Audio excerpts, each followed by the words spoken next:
પાટણના મહર્ષિ દયાનંદ કોલેજમાં પરીક્ષા દરમિયાન વિદ્યાર્થીની ઇન્સ્ટાગ્રામ રીલ વાયરલ। પાટણ જિલ્લાના સમી તાલુકાના બાસ્પા ગામમાં સ્થિત મહર્ષિ દયાનંદ આર્ટ્સ એન્ડ કોમર્સ કોલેજમાં 3 માર્ચે સમાજશાસ્ત્રની પરીક્ષા દરમિયાન એક વિદ્યાર્થી દ્વારા ઇન્સ્ટાગ્રામ રીલ બનાવવામાં આવી હતી, જે બાદમાં વાયરલ થઈ। આ ઘટનાએ પરીક્ષા દરમિયાન શિસ્ત અને નિયમોના પાલન અંગે પ્રશ્નો ઊભા કર્યા। વિદ્યાર્થીએ પરીક્ષા દરમિયાન રીલ બનાવીને સોશિયલ મીડિયા પર શેર કરી, જે ઝડપથી વાયરલ થઈ ગઈ। આ ઘટનાએ શિક્ષણ ક્ષેત્રે નિયમોની અવગણના અને આધુનિક ટેકનોલોજીના દુરુપયોગ અંગે ચર્ચા શરૂ કરી છે। કોલેજ પ્રશાસને આ મામલે તપાસ શરૂ કરી છે અને વિદ્યાર્થીઓને પરીક્ષા દરમિયાન મોબાઈલ ફોનનો ઉપયોગ ન કરવા માટે સખત સૂચના આપી છે। આ ઘટના શિક્ષણ સંસ્થાઓમાં નિયમોના પાલન અને શિસ્તના મહત્વ પર પ્રકાશ પાડે છે। આ ઘટના શિક્ષણ ક્ષેત્રે આધુનિક ટેકનોલોજીના યોગ્ય ઉપયોગ અને શિસ્તના પાલન અંગે ચર્ચા શરૂ કરે છે। કોલેજોએ વિદ્યાર્થીઓને નિયમોનું પાલન કરાવવા અને પરીક્ષા દરમિયાન સાવધાની રાખવા માટે વધુ પ્રયત્નો કરવાની જરૂર છે।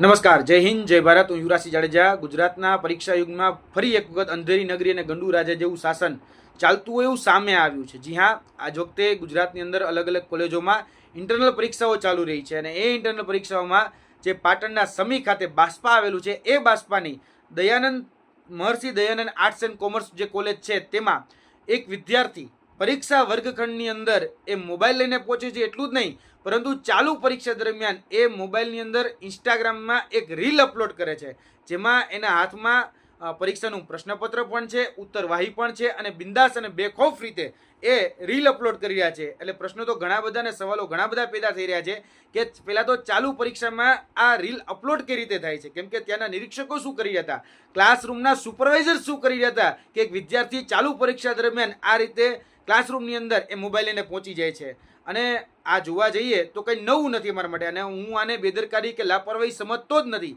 કેમ કે આ અત્યાર સુધી બધું જ બંધ બાણે ચાલતું હતું, કારણ કે કોલેજ પોતાનું રિઝલ્ટ સારું આવે અને આવનાર દિવસોમાં એડમિશન વધે એટલા માટે આ રીતે ધંધાઓ ચલાવી રીતે આ પ્રકારના નેક્સેસો ચલાવતી હોય છે કે ચોરી હોય, ગેરરીતિ હોય, એ સતત એને પ્રોત્સાહન આપવા માટે કોલેજ જો જ આને મેન્યુપ્યુલેટ કરતા હોય છે। તો આ વખતે સામે આવ્યું છે અને બાસ્પા ખાતેથી જે આ મહર્ષિ દયાનંદ જે આર્ટ્સ એન્ડ કોમર્સ કોલેજ છે, ત્યાંથી આ જે વિડીયો એ સામે આવ્યો છે, એ ઘણા બધા પ્રશ્નો અને સવાલો પણ પેદા કરી રહ્યો છે। તેની સાથે સાથે HNGU જે આની પાવર ઓફ ઓથોરિટીમાં આવતી યુનિવર્સિટી છે, તો એ યુનિવર્સિટીને પણ સત્તાધીશોને સવાલ છે કે તાત્કાલિક ધોરણે આની ઉપર એક્શન લેવામાં આવે અને જે રીતે કહી શકાય કે ક્લાસરૂમની અંદર ઉમેદવારો, વિદ્યાર્થીઓ જે ફોન લઈ જઈ રહ્યા છે, તેમાં નિરીક્ષકો શું કરી રહ્યા છે, તેમાં ક્લાસના સુપરવાઇઝર શું કરી રહ્યા છે, એનો ખુલાસો માગવામાં આવે અને શિક્ષણ મંત્રીને કહી રહ્યા છીએ કે શિક્ષણ મંત્રી પણ ફરજ પાડે અને શિક્ષણ મંત્રી પણ ઝડપથી આની ઉપર તકેદારી રહી અને આની ઉપર એક્શન લે, જેથી કરીને ભવિષ્યમાં આવી ઘટનાઓ ન બને।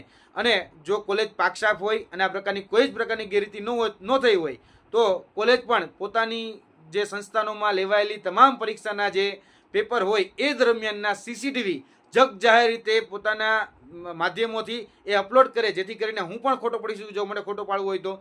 પરંતુ આ જે ઇન્સ્ટાગ્રામમાં જે વ્યક્તિએ રીલ અપલોડ કરી છે, એના તમામ પ્રકારના વિડીયો મેં જોયા છે અને આ પ્રકારે એને પોતાના સ્ટેટસમાં આ રીલ એ મૂકી છે, એટલે કહી શકાય કે ઇન્સ્ટાગ્રામ હેન્ડલ ઉપર આ રીલ આવી છે।